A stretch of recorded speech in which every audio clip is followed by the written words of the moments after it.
So I have the great pleasure of introducing someone who needs no introduction. So I teach, as many of us in this room teach, and I can always tell the student is writing this poem that is big-hearted and compassionate and pushing the lines of intimacy and reaching for something that is outside the confines of the body or even their own consciousness. And I'm like, who are you reading these days? As if I have to ask. Ross Gay.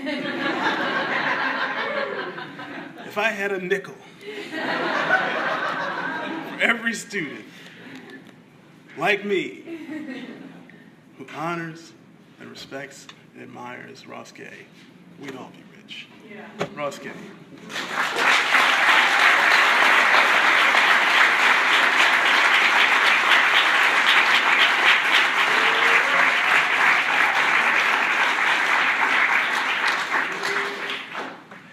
Hello. It's good to be here. What a delight. How lucky we are. Thank you for doing this. Thank you for doing all of this. Yeah. I'm just going to read two. I'm writing this thing called the Book of Delights. It's hard to believe.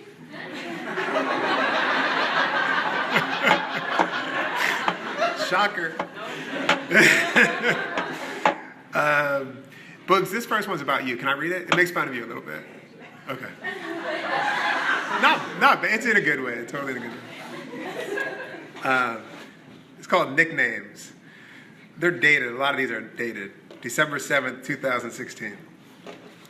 I'm writing in a notebook with the words, "Pay attention," which is a cousin to another notebook in my bag with the words, "Pay attention, motherfucker," printed on a Chandler and Price that I co-own with my friend, which I have yet to see, for it is lodged in a print shop in Lubbock, Texas. My beloved co-owner... Someone cheered for Lubbock. That's good. That's good. My beloved co-owner pal, which makes him a kind of spouse, I suppose, who gifted me these delightful notebooks, is named Boogie, or Bugs, and was so named by me. One of my greatest literary achievements. Boogie, or Bugs, might not be the first name you'd assign to Boogie, or Bugs, for a number of reasons. Perhaps the most significant of which is that he has definitely not spent a lot of time dancing, boogieing, which you might ascertain from his appearance, which would be a wrong thing to do. But you'd be right.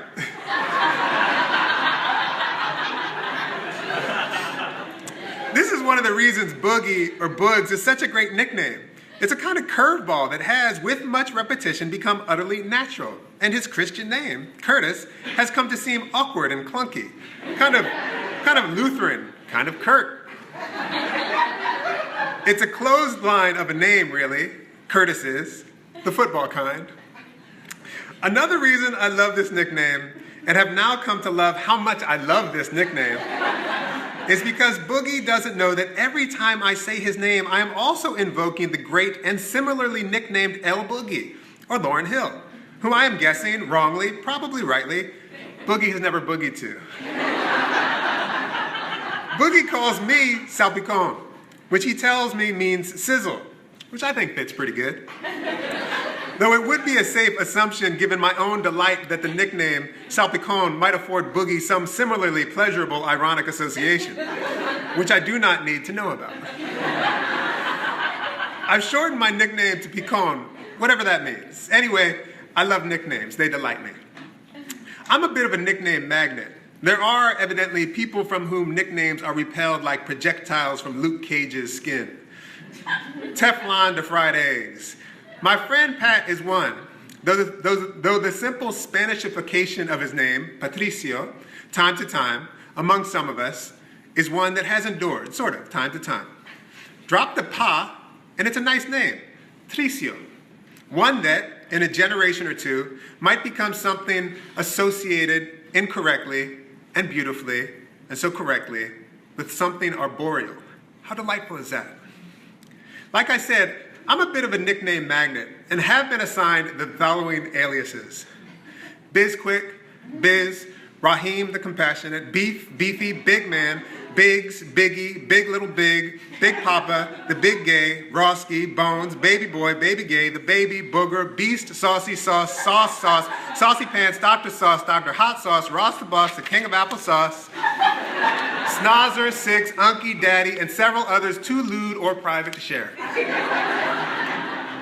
I don't know exactly what nicknames mean, though a quick reading of mine and the abundance of the B sound, that babiest of sounds, makes me think it might be primal. I know that I rarely call the people I love by their names. I call them, if it's okay with them, by the name I or someone close to me has given them. I wonder if this means I think of my beloveds as my children. That seems very patronizing, especially because I mostly don't give them money. But on the other hand, how lovely all my mothers, all my babies. Is that okay? No, he says. And this one is called, the titles are pretty good. This one you should hear, but I'm not going to read it. The shocking, the inappropriate, the true. That's a good one. The do-over. Shit, where's this one? I'll be right there. I'm sorry. I'm not teasing. I am teasing. There's this one about my mom. It's right here. Oh, it's hard to find it because it's titled Weirdly Untitled. That's like a placeholder, I think. These are brand new. Some of the sentences are clunky, and I don't know how to read them, so thank you for dealing with that. Weirdly Untitled. Yesterday, I read poems at the Abraham Heschel School on 60th Street to a group of 70 or so fairly attentive 11th graders. Some were very attentive, budding poets that they were, and one was even so bold as to hang around after the other little packs of kids who had gathered to chat after the reading had dispersed to furtively ask, "Do you ever write stoned?"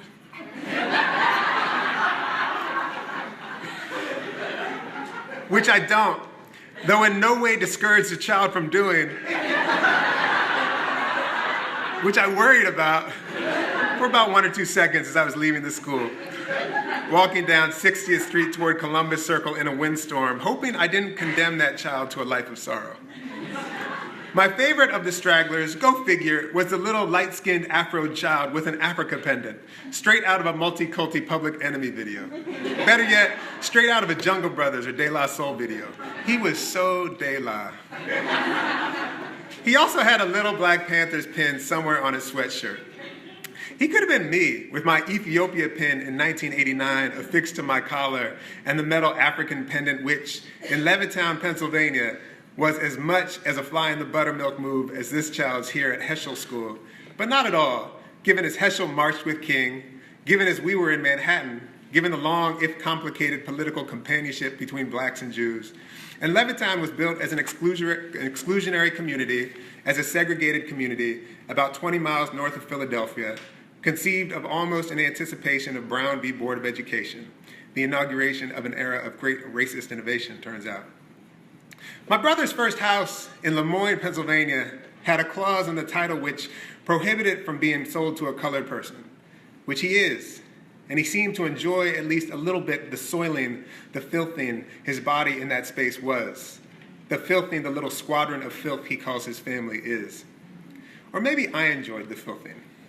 I trust you understand with my word choice I am deploying a kind of harsh irony, which works, if it works, because you discern an alarming proximity to a true sentiment, a familiarity with a true sentiment, the sentiment my white mother's grandmother, my family, expressed by wiping her hand on her apron after shaking reluctantly my father's hand, which is by now a cliche based on truth.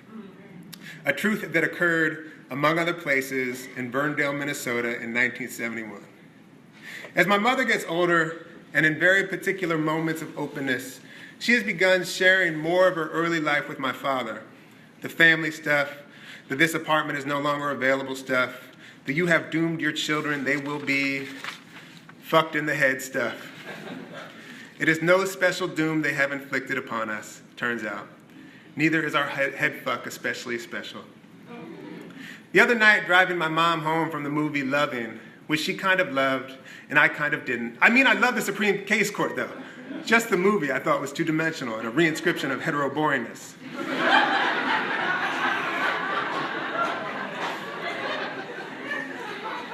She told me my dad, to whom she was married for about 35 years until he died, said to her early on, "I might be making too much trouble in your life.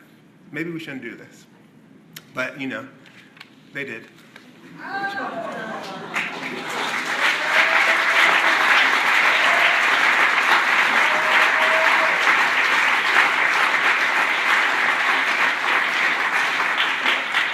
And I just want to read this really short one, if that's okay. Could I? Is that? Okay. It's called, But Maybe. It's called But Maybe. The other day, I was driving with my partner, Stephanie, back to our beautiful, ugly little house. And I said, imitating someone's disdain for something, "Whoop-de-doo." She said, "Whoop-de-doo, good or bad?" I said, "Whoop-de-doo is bad." She said, "Always?" I said, "Always. Whoop-de-doo is always bad." She said, "Are you sure?" I said, "Oh, I'm sure." She said, "You're telling me whoop-de-doo is never good?" I said, "I guess I can't say for sure." Certainly it delights me when someone, especially someone other than my dear Stephanie, alerts me to a significant possible crack in the foundations of my knowledge, lexical or otherwise. The delight might come down the road a ways, as this one did, both for the fissure and for the attitude of illumination and possibility that exposed it. This is a weird parenthetical. I had a roommate and friend who, after I was exasperated with the shitty television programming that wasn't college basketball, told me, "You could just change your mind." I'm not sure what that's doing yet. For I'm pretty goddamn sure whoop-de-doo always means something like big shit. But even that phrase of dismissal and contempt now is thrown into doubt. So obvious is it that the veneer of irony might easily be peeled from it. Big shit meaning wow, I mean. A dismissive phrase my mother discharges like she's getting paid to do it is la-di-da, meaning something like, "Aren't your britches big?" Which, yes, thinking a little bit about it, could be good. Big britches indicating prosperity and weather readiness.